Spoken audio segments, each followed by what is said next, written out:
karena hari ini bangsa kita merayakan hari kemerdekaan yang ke-80. Mari kita tetap berdoa dari tempat ini untuk keamanan, kedamaian bagi bangsa kita. Mari kita siapkan hati kita mau mendengarkan firman Tuhan. Karena firman itu iya dan amin, berasal dari Tuhan.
Pagi hari ini kami mengucap syukur buat kasih setiamu yang tidak pernah berkesudahan kami, anugerahmu yang luar biasa dalam hidup kami.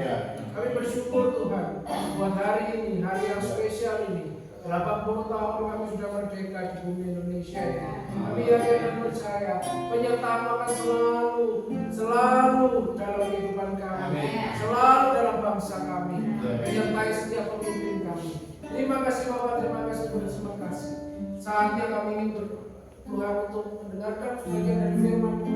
Biarlah Roh Kudus sendiri akan berkata-kata bagi jemaat-Mu di tempat ini. Oh Tuhan, Kau berikan rema di dalam kehidupan kami, sehingga kami jemaat-Mu pulang membawa satu berkat yang daripada Engkau, membawa satu kekuatan yang daripada Engkau, membawa satu perubahan hidup di dalam kami yang daripada Engkau. Terima kasih Bapak, terima kasih Tuhan, terima kasih. Ampuni segala dosa kesalahan. Biarlah kami layak mengambil tangan. Tuhan, sembunyikan hamba-Mu di balik salib-Mu. Biar bukan hamba yang berkata-kata, tetapi Roh Kudus sendiri yang berkata-kata untuk gereja-Mu di tempat ini. Terima kasih Tuhan, terima kasih. Di dalam nama Tuhan Yesus Kristus yang siap mendengarkan firman Tuhan bersama-sama katakan amin. Silakan duduk Bapak Ibu. Shalom. Merdeka. Merdeka. Ya, puji Tuhan ya. Hari ini kita merayakan 80 tahun Indonesia merdeka. Sebelumnya saya harus memperkenalkan diri, ini mungkin yang pertama kali saya di sini, tapi di kami sudah pernah. Makasih buat Bapak Gembala, Ibu Gembala yang sudah mengundang saya ke tempat ini, boleh membagikan firman Tuhan. Nama saya Ivan Wijaya, Bapak Ibu. Puji Tuhan, beberapa hari yang lalu, tepatnya tanggal 13, Tuhan sudah berikan saya wisuda doktoral S3 di bidang teologi. Ya. Saat ini Bapak Ibu saya menjadi dosen di Sekolah Tinggi Teologi Yerusalem Baru Manado, tapi lagi proses untuk pindah ke Malang. Ya, doakan semoga ada semuanya bisa selesai semuanya ya Bapak Ibu. Saya bersama dengan mama saya saat ini juga. Saya sudah berkeluarga, beristri, tapi istri kebetulan nggak datang karena lagi pulang di rumah orang tuanya. Ya, itu puji Tuhan Bapak Ibu. Hari ini saya dikasih satu tema, yaitu mencintai tanah air. Ya. Bagaimana sih Pak kita mencintai tanah air? Kalau kita mau mencintai tanah air, kita harus melihat satu tokoh, ya, tokoh di dalam firman Tuhan, yaitu di dalam kitab Nehemia. Ya. Kita buka Nehemia 1 ayat 4 sampai 11. Nehemia pasal 1 ayat 4 sampai 11 ya. Kita boleh membaca pergantian ya Bapak Ibu ya. Pasal yang ayat yang genap saya baca ayat 4, 6, 8, 10. Nanti Bapak Ibu membaca ayat yang ganjil 5, 7, 9. Dan ayat yang terakhir 11 kita baca bersama-sama ya. Baik, Nehemia pasal 1 ayat 4 sampai 11. Saya mulai ya. Ketika aku dengar berita ini, duduklah aku menangis dan berkabung selama beberapa hari. Aku berpuasa dan berdoa kehadirat Allah semesta langit. Ayat 5. Ayat 1. Ya Tuhan Allah semesta langit, Allah yang telah besar dan dahsyat, yang memberikan dalam perjanjian dan kasih sia-sia terhadap orang yang jatuh kepadanya dan tetap mengikuti perintah-perintahnya. Berilah telingamu dan bukalah matamu dan dengarkanlah doa hamba-Mu yang sekarang kupanjatkan kehadirat-Mu siang dan malam bagi orang Israel, hamba-hamba-Mu itu, dengan mengaku segala dosa yang kami orang Israel telah lakukan terhadap-Mu. Juga aku dan kaum keluargaku telah berdosa. Kami telah salah padamu dan tidak perlu perintah-perintah, tapak-tapak dan peraturan-peraturan yang telah kuperintahkan dalam muka hamba-Mu itu. Ingatlah akan firman yang Kau pesan kepada Musa hamba-Mu itu, yakni bila kamu berubah setia, kamu akan kucerai-beraikan di antara bangsa-bangsa. Tetapi bila kamu berbalik padaku dan tetap mengikuti perintah-perintahku serta perintahnya, maka sekalipun orang-orang yang ada di langit akan kukumpulkan mereka kembali dan dibawa ke tempat yang telah dipilih untuk melakukan budaya di sana. Bukankah mereka ini hamba-hamba-Mu dan umat-Mu yang telah Kau bebaskan dengan kekuatan-Mu yang besar dan dengan tangan-Mu yang kuat? Ayat 11 bersama-sama, 2, 3. Ya Tuhan, berilah telinga kepada doa hamba-Mu ini dan kepada doa hamba-hamba-Mu yang rela takut akan nama-Mu, dan biarlah hamba-Mu berhasil hari ini dan mendapat belas kasihan dari orang ini. Ketika itu aku ini juru minuman raja. Amin. Bapak Ibu, Nehemia itu seorang dari juru minuman raja. Kalau Kalau kita lihat yang terakhir kan, dia bukan seorang yang berpengaruh secara politik. Juru minuman itu ya nggak ada apa-apanya. Nehemia memang berasal dari suku Yehuda. Dari mana Pak suku Yehuda? Karena dia mengingat, kalau kita baca ayat ketiga, dia bertanya bagaimana keadaan Yerusalem. Nah, yang punya Yerusalem, tanah Yerusalem yang punya hanya suku Yehuda. Makanya Yehuda itu sekarang dikenal dengan Yahudi saat ini. Ya, Yahudi itu salah satu dari suku bangsa Israel. Bukan Israelnya. Israel itu kalau kita bicara ya harus 12 suku. Nah, Bapak Ibu, kalau kita lihat di sini, Nehemia itu juru minuman raja, bukan siapa-siapa. Mungkin kita berpikir, Pak, saya ini cuma seorang petani, Pak. Saya cuma seorang peternak. Saya cuma seorang guru. Saya mau kasih tahu, apapun latar belakang kita, kalau kita mau mencintai tanah air, Tuhan nggak pandang latar belakang kita. Itu harus kita pegang.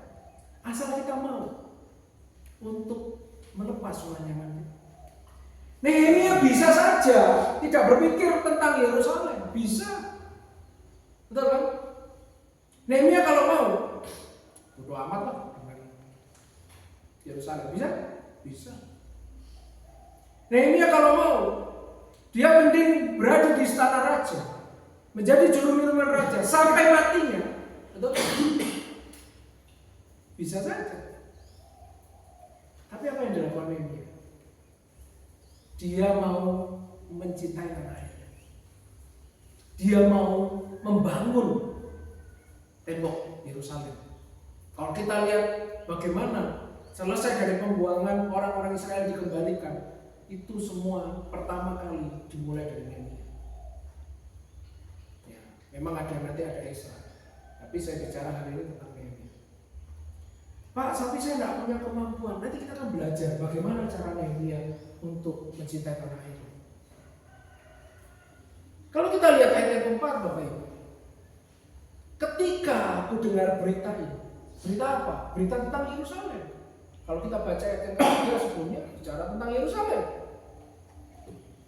Apa yang dilakukan Nehemia? Duduklah aku menangis dan berkabung selama beberapa hari. Pertanyaan saya, kita mencintai tanah air, kita mencintai Indonesia, kita mengucap syukur Indonesia sudah merdeka selama 80 tahun. Pertanyaan saya sederhana, kapan kita terakhir kali menangis untuk bangsa Indonesia? Apakah kita tidak dijajah? Apakah kita nggak tahu bahwa penjajahan sekarang bukan bicara perang? Penjajahan akhir-akhir ini adalah bicara tentang ekonomi. Penjajahan akhir-akhir ini bicara tentang politik. Saudara bisa lihat bagaimana ekonomi global bermasalah. Kenapa? Sebenarnya bukan ekonominya bermasalah. Sebenarnya apa? Sebenarnya yang pengen berkuasa tidak punya kekuasaan. Karena terlalu banyak negara-negara yang tidak setuju. Tapi efeknya apa? Berimbas. Berimbas ke Indonesia. Terjadi efisiensi. Ya. Saudara lihat bagaimana? Apakah keadaan kita sedang baik-baik saja di Indonesia? Tidak. Kita sedang melewati masa-masa sulit ini sekarang. Ya. Bagaimana pedagang mengeluh di pasar? Ya. Bagaimana kita lihat penjualan mobil mulai menurun, rumah dibangun begitu banyaknya developer, penjualan nggak ada. Ini menandakan bahwa lagi dari masa sulit. Tapi kita nggak sadar. Sekarang orang berpikir bagaimana uang itu tidak keluar saat ini. Berpikir untuk bertahan hidup. Nah pertanyaan saya, kapan kita terakhir kali seperti Nehemia menangis untuk bangsa ini? Atau kita itu terlalu sering menangis untuk diri kita, untuk keluarga kita, sehingga kita lupa bahwa kita hidup, kita jalan aja sudah mulai, itu sudah punya pemerintah, itu sudah punya negara, betul? Ya, kita nggak sadar, kita sekolah itu punya negara, disubsidi dan lain sebagainya. Pernah nggak kita menangis untuk negara kita? Pak, saya nggak punya kemampuan. Oke, kita mungkin belum nggak punya skill. Sama seperti Nehemia, dia bukan seorang insinyur, dia bukan seorang pemimpin. Tidak ada garis keturunan Raja Daud dari Nehemia, tapi dia memang suku Yehuda. Buktinya apa? Dia tidak ada garis keturunan Raja Daud. Buktinya tidak ada dalam silsilah Yesus namanya Nehemia. Saudara boleh cari di Matius 1 tidak ada silsilah Yesus nama Nehemia. Di Lukas 3 tidak ada silsilah Tuhan Yesus dari nama Nehemia. Artinya dia bukan keturunan Raja Daud. Dia bukan siapa-siapa. Dia bisa saja memilih di istana, tapi dia memulai dengan satu langkah pertama, mulai menangis. Saudara, kalau menjawab pertanyaan kapan saya terakhir menangis, saudara, untuk bangsa ini, kira-kira 1 hari sebelum wisuda kemarin, saya mendengarkan satu seminar apostolik profetik. Si pembawa seminar bilang begitu, kapan terakhir kali Anda duduk dengan orang asing dan ngobrol tentang firman Tuhan tanpa menyebutkan firman itu di mana? Maksudnya kita ngobrol tentang firman Tuhan, tapi kita nggak perlu tunjukin, ini di Lukas, nggak perlu. Karena kalau kita penginjilan kan nggak perlu seperti itu. Saya meneteskan air mata waktu itu. Tuhan, iya ya. Kasihan bangsa-bangsa ini, kasihan bangsa Indonesia ini, kalau kita tidak melakukan apa? Mendoakan mereka. Kita tidak melakukan penginjilan. Kita tidak berdoa untuk mereka. Kita tidak menangis untuk mereka. Kasihan mereka. Saudaraku, kalau kita mau mencintai tanah air, mulailah dengan menangis. Menangis itu penting. Kenapa? Artinya kita merasakan penderitaan bangsa Indonesia.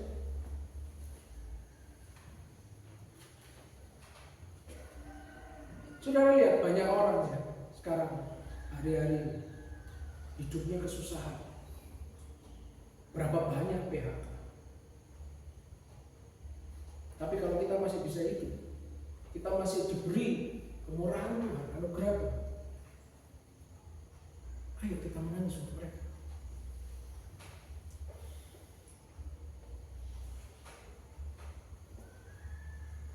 Saudaraku, yang selanjutnya apa yang dilakukan oleh Nehemia? Dikatakan aku berpuasa dan berdoa kehadiran Allah semesta alam. Bukan hanya menangis, tapi Nehemia mulai berpuasa dan berdoa. Kalau saya tanya sama Bapak Ibu, kapan terakhir Anda berdoa? Mungkin tadi pagi. Kalau mungkin saya tanya, kapan terakhir Anda berpuasa? Mungkin minggu kemarin. Tapi kalau saya mau bertanya, kapan Anda berdoa dan berpuasa untuk bangsa ini? Nggak usah jauh-jauh untuk bangsa deh. Saya persempit lagi. Untuk desa Anda, kapan terakhir Anda berdoa dan berpuasa? Saya persempit lagi. Untuk keluarga besarmu, kapan terakhir kau berdoa dan berpuasa? Bukankah kita menjadi orang Kristen yang selalu egois? Kita berdoa berpuasa untuk diri kita sendiri. Kita berdoa berpuasa untuk keluarga kecil kita. Kita lupa dengan keluarga besar kita. Saudara, saya berdoa untuk keluarga besar saya. Berdoa. Oh ya, nggak setiap hari berdoa. Kadang bolong. Betul. Saya akui. Karena konsisten itu tidak gampang. Betul ya saudara? Betul nggak? Segala sesuatu yang dilakukan terus-menerus itu pasti membosankan, betul? Pasti akan ada terlewat suatu saat. Kadang kita lupa berdoa. Kadang doanya itu laporan. Tahu laporan bukan? Lapor Tuhan, saya mau pergi. Sertai perjalanan, amin. Langsung berangkat. Itu namanya doa laporan. Kapan kita berdoa untuk keluarga besar kita aja? Saya doa sama Tuhan dijawabnya lama. 33 tahun saya berdoa untuk kakek saya yang belum mengenal Tuhan. 33 tahun berdoa dari umur 4 tahun sampai umur kurang lebih 30 tahun. Doa terus untuk kakek saya, untuk keselamatan.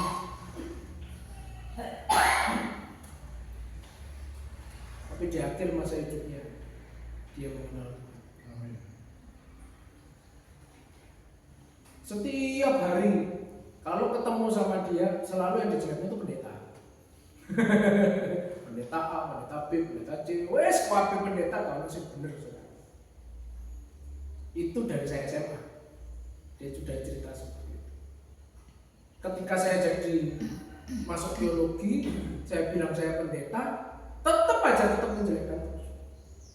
Tapi terakhir ketika dia di rumah sakit dia cuma bilang gini, engkau boleh gak masuk ke Katolik? Saya bilang apa? Boleh. Cuma saya bilang diri sama engkau satu hal, ngomongin di depan saya. Engkau yakin Tuhan Yesus sebagai Tuhan dan Juru Selamat? Yakin. Kalau gitu ngomong, aku percaya Tuhan Yesus sebagai Tuhan dan Juru Selamat. Dia ngomong, aku percaya Tuhan Yesus sebagai Tuhan dan Juru Selamat. Selesai. Mau baptis kayak mau percik terserah. Yang penting jiwanya. Kadang kita perlu berdoa bertahun-tahun untuk keluarga kita sampai keselamatan itu datang.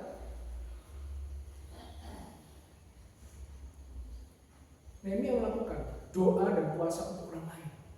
Pernah nggak wujud cinta tanahnya kita itu berdoa dan berpuasa untuk orang lain? Kadang kita lupa, kita itu cuma mementingkan diri sendiri. Doa puasa Tuhan, aku minta mobil, minta rumah, minta ini, minta sekolah dan lain sebagainya. Kita terus yang diminta sama Tuhan, tapi kita lupa kita punya orang-orang lain yang kita harus doakan. Wujud cinta tanah air nggak muluk-muluk saudara, nggak harus jadi lurah. Puji Tuhan kalau ada jemaat gereja bisa jadi lurah. Nggak harus jadi anggota DPR. Puji Tuhan kalau ada anggota jemaat Tuhan yang bisa jadi anggota DPR. Saya dorong. Harus. Karena itu wujud nyata untuk memperbaiki bangsa Indonesia.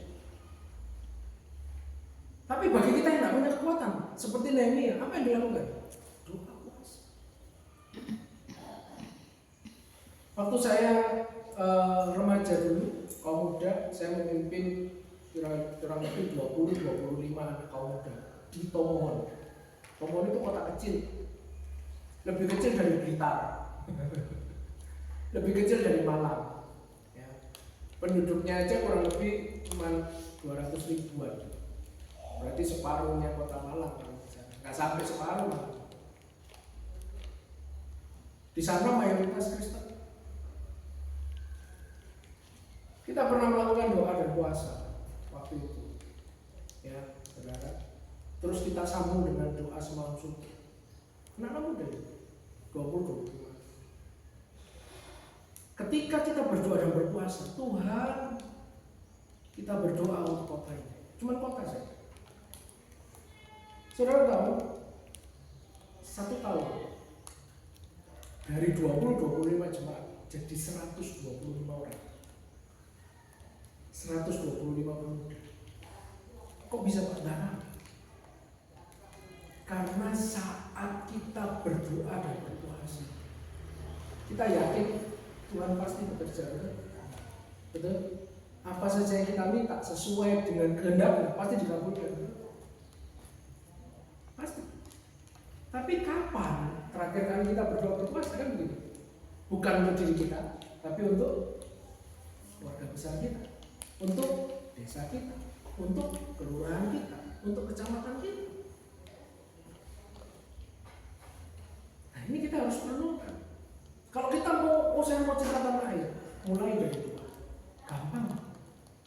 Alkitab tidak pernah mengajarkan hal besar. Firman Tuhan katakan barang siapa setia dalam apa? Perkara yang kecil. Dipercaya perkara yang besar. doa yang gak gelem mau mimpin negara kaiso. Betul? Betul nggak? Iya. Doa saja lo nggak mau. Mau kita mau memimpin dari seorang pemimpin adalah seorang yang berani berdoa. Kalau saya tanya Pak Gembala, pasti saudara akan didoakan setiap hari oleh Bapak Gembala. Saya yakin. Pasti. Buktinya dia jadi pemimpin. Seorang pemimpin pasti dia mau berdoa, bersyafaat. Tuhan Yesus saja di surga aja bersyafaat. Alkitab ngomong, betul? Siapa pendoa syafaat kita? Tuhan Yesus. Berarti seorang pemimpin adalah seorang yang pendoa. Nah, sekarang kita akan belajar bagaimana sih Pak doa yang menurut Nehemia yang benar. Ayo kita lihat dulu. Kalau kita lihat ayat yang kelima, dikatakan ya Tuhan Allah semesta langit, Allah yang maha besar dan dahsyat, yang berpegang pada perjanjian dan kasih setianya terhadap orang yang kasih kepadanya dan tetap mengikuti perintah-perintahnya. Doa Nehemia, dia tidak mau membawa masalah lebih dulu. Kadang kita lupa, doa kita itu kita bawa masalah dulu kepada Tuhan. Nehemia melakukan yang namanya pujian kepada Allah. Doa itu dimulai dari pujian. Pujian itu bukan nanti kita nyanyi, saudara. Enggak. Doa itu dimulai dari pujian. Engkau Allah yang maha besar, Engkau Allah yang dahsyat, Engkau Allah yang layak diagungkan. Tuhan Yesus pernah ngajar seperti ini. Bapa kami yang ada di surga, dikuduskanlah namamu, Datang.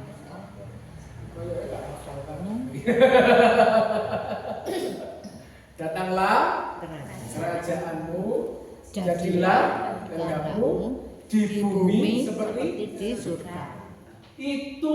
Part pertama dalam doa Bapa kami itu bicara pengagungan, ucapan syukur, pujian, penyembahan. Pujian penyembahan itu bukan cuma kita nanti main gitar, nyanyi, itu pujian, bukan.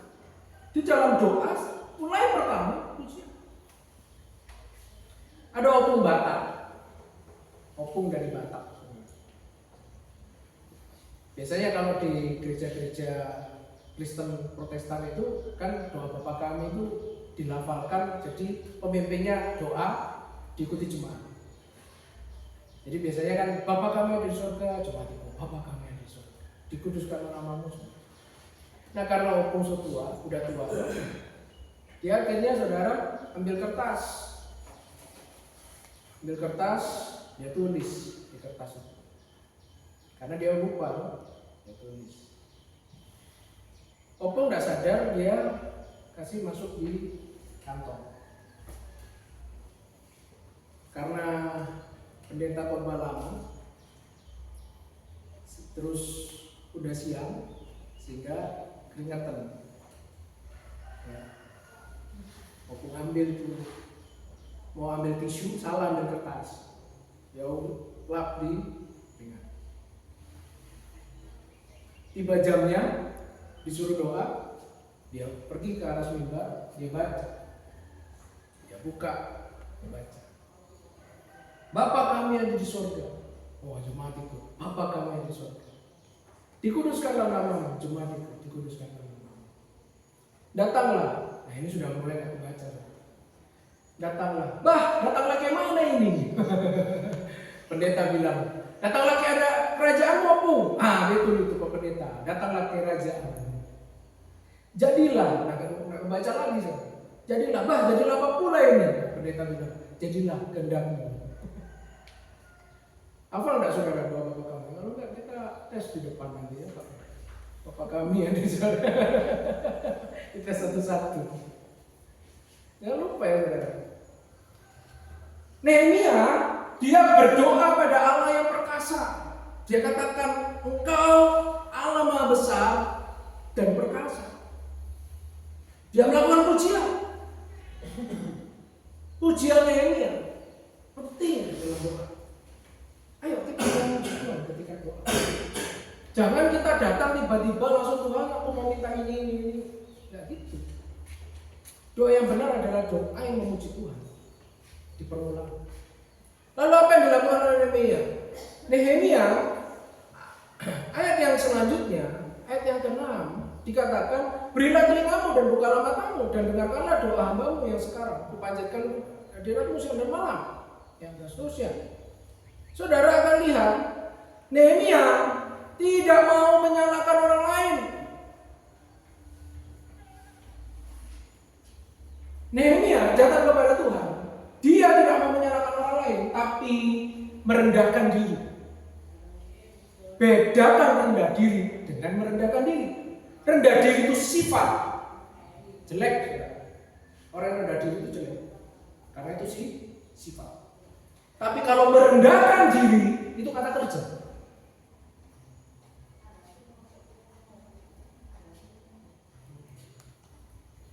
Nehemia tidak mau menyalahkan pemimpinnya. Nehemia tidak mau menyalahkan siapa yang memimpin. Dia tidak mau menyalahkan panglima perang bangsa Israel. Tidak. Dia merendahkan diri di hadapan Tuhan. Berilah kepadaku telingamu supaya kau mendengarkan perkataan. Berilah matamu tertuju padaku supaya kau memperhatikan apa yang aku inginkan, aku ingin sampaikan. Apa yang dilakukan Nehemia dalam doanya? Ini paling penting sudah. Yang ketiga, Nehemia meminta pengampunan secara kolektif, mengakui dosa secara kolektif. Di ayat yang ke-6 dikatakan, dengan mengaku segala dosa yang kami orang Israel telah lakukan terhadapmu, juga aku dan kaum keluargaku telah berbuat dosa. Ini penting saudara. Roma pasal 12, saudara nggak usah buka tapi saya bacakan. Roma pasal 12 ayat 20 dikatakan ini. Tetapi jika seterumu lapar, berilah dia makan. Jika ia haus, berilah dia minum. Dengan berbuat demikian kamu menumpukan apa? Bara api di atas kepala. Betul orang Kristen disuruh untuk memberkati. Betul orang Kristen disuruh untuk mendoakan berkat bagi orang-orang yang menganiaya. Betul. Tapi kita lupa, kita sedang menumpukan bara atas mereka. Nehemia tahu firman itu, sehingga dia minta pengampunan dosa untuk orang itu. Ayo, pernah nggak kita minta pengampunan dosa untuk orang-orang yang kita kasih? Selain Kristen ya, selain yang mengenal Tuhan, pernah nggak kita minta? Oh Tuhan, saya ampuni orang-orang yang merusakkan gereja. Oh Tuhan, aku mengampuni orang-orang yang merusakkan rumah doa. Aku mengampuni mereka. Kita yang mengampuni. Tuhan, aku melepaskan berkat dari surga. Kita melepaskan berkat untuk orang-orang yang merusak gereja. Tapi kita lupa, kita tidak pernah minta pengampunan dosa untuk mereka. Nehemia enggak? Dia start dari aku minta pengampunan dosa untuk bangsaku, kaumku, dan keluarga. Ayub, dia setiap hari apa? Menyembelih kambing domba, meminta apa? Pengampunan dosa untuk anak-anaknya. Betul? Di perjanjian baru ada lagi orang yang mau dibaptis untuk orang yang mati. Ada di kisah para rasul. Aku pengen dibaptis untuk orang yang sudah mati, biar dosanya diampuni. Itu budaya orang Israel. Orang Israel tahu bagaimana caranya meminta ampun dan bagaimana orang-orang itu diampuni. Tuhan Yesus kalimat terakhir di kayu salib, ampunilah mereka sebab mereka tidak tahu apa yang mereka berbuat. Jadi bukan hanya kita mengampuni, bukan hanya kita melepaskan berkat, tapi kita juga minta pengampunan untuk mereka. Oh, ketika saya tahu ayat ini, kasihan juga ya orang-orang itu yang tidak mengenal Tuhan. Ketika mereka merusak gereja, ketika orang Kristen dipersekusi, kita terus melepas berkat. Apa yang terjadi? Bara ditumpuk terus di atas mereka. Sekitar tahun 80-90-an, bagaimana gereja dibakar, gereja dibom, ya, berapa banyak orang Kristen dipersekusi. Kita terus memberi berkat, kita terus memberi bara. Apa yang terjadi? 2004, tsunami datang. Itu bara api yang meledak. Hari ini kalau kita tahu firman ini, ayo kita minta pengampunan untuk mereka. Bukan hanya kita memberkati, bukan hanya kita melepaskan pengampunan, tapi kita meminta pengampunan untuk mereka. Ini penting, saudara. Kalau kau ingin melihat desamu dipulihkan, kau ingin melihat kelurahanmu dipulihkan, kau ingin melihat keluargamu dan keluarga besarmu dipulihkan, minta pengampunan untuk mereka. Bukan hanya mengampuni, kita mengampuni mereka, oke, ya harus. Bukan hanya memberi berkat, ya kita memberi berkat, tapi jangan lupa minta pengampunan. Dari situ kita akan lihat bagaimana Tuhan bekerja untuk keluarga-Mu. Saudara, lanjut ke berikutnya. Yang keempat, setelah minta pengampunan, ya, ayat yang ke-8, ya. Ingatlah akan firman yang kau pesan kepada Musa. Nehemia klaim firman Tuhan. Kenapa? Doa yang dijawab Tuhan itu doa yang berdasarkan firman-Nya. Kenapa Pak harus begitu? Karena Tuhan kita adalah Tuhan yang setia dengan perjanjian. Tuhan yang mengajarkan, kalau ngomong ya katakan Ya. ya, kalau kamu itu tidak katakan tidak. Selain daripada itu, dari yang ya. Allah kita tidak pernah mengajarkan kau boleh bohong dalam 3 perkara. Allah kita mengajarkan apa? Kalau ya katakan ya, kalau tidak katakan tidak. Maka dari itu ketika kami hamba Tuhan mendoakan orang sakit, kita pakai firman. Oleh bilur-bilurmu kami menjadi sembuh. Karena itu ketika kita berdoa dalam nama Tuhan Yesus, oleh bilur-bilur Tuhan Yesus sembuh, kita pakai firman. Jangan lupa setiap doa katakan firman.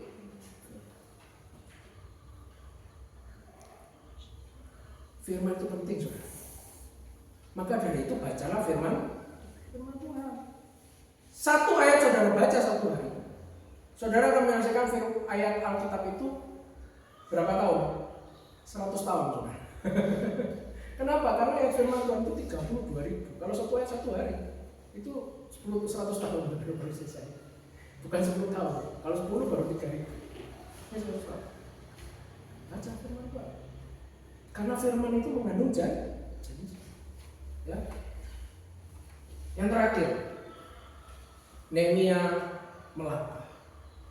Ayat 11 dikatakan, biarlah hambamu berhasil hari ini dan mendapat belas kasihan dari orang ini. Orang yang dimaksud adalah raja. Saudara, engkau mulai bertindak, melangkah. Doa harus dimulai dengan bertindak. Minta Tuhan keberhasilan. Jangan takut, ya. Ayo kita mencintai Indonesia dengan cara kita, dengan mulai menangis, dengan mulai berdoa, mulai berpuasa. Kita mulai panjatkan doa seperti Nehemia, ya. Kita mulai mengklaim firman Tuhan, mengklaim janji Tuhan untuk bangsa Indonesia ini. Dan kita akan lihat bagaimana kemuliaan terjadi. Ya, seperti saya doa untuk kong saya, untuk kakek saya bilang, Tuhan firman-Mu berkata, aku dan seisi rumahku mendapatkan keselamatan. Ketika satu orang diselamatkan, kamu dan seisi rumahmu mendapatkan keselamatan. Saya klaim firman itu. Tuhan, firman ini harus terjadi dalam keluarga. Boleh nggak kita ngomong seperti itu? Boleh, karena itu firman. Kami ikut kebenaran firman Tuhan, kita angkat satu pujian. Tuhan berikan, Bapa berikan.